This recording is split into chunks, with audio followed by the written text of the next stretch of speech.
এবারের বর্ষায় ভাবছি বাড়ি যাব। তোরা যাবি? চল না, ঘুরে আসবি আমার বাড়ি থেকে। বাড়িটা ঢাকা থেকে খুব দূরে নয়, এই তো ঘন্টা 5 রাস্তা। বাস বা ট্রেন, কোনটায় যাবে? দুটোই এখন পাওয়া যায়। শুনেছি তোরা নাকি ট্রেনে এখনো যাসনি কোথাও। তাহলে এই সুযোগটা কি হাতছাড়া করবি? গ্রামটি খুবই সুন্দর, পানির মতো অপরূপ, তাই নাম রেখেছে পানিয়ার। বাসে গেলে মতিঝিল, তারপর কোটি চৌমোহনী, সেথায় নেমে কসবা, তারপরেই আমার গ্রাম। আর ট্রেনে গেলে তো কথাই নেই, একেবারে কসবা স্টেশন, তারপর রিক্সা বা অটো, ব্যাস এসে গেলি পানিয়ারো।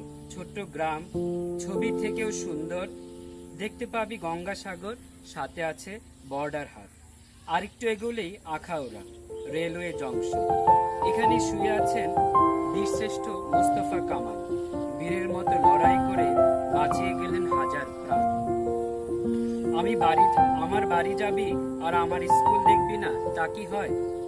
তোদের নিয়ে যাব আমার স্কুলে।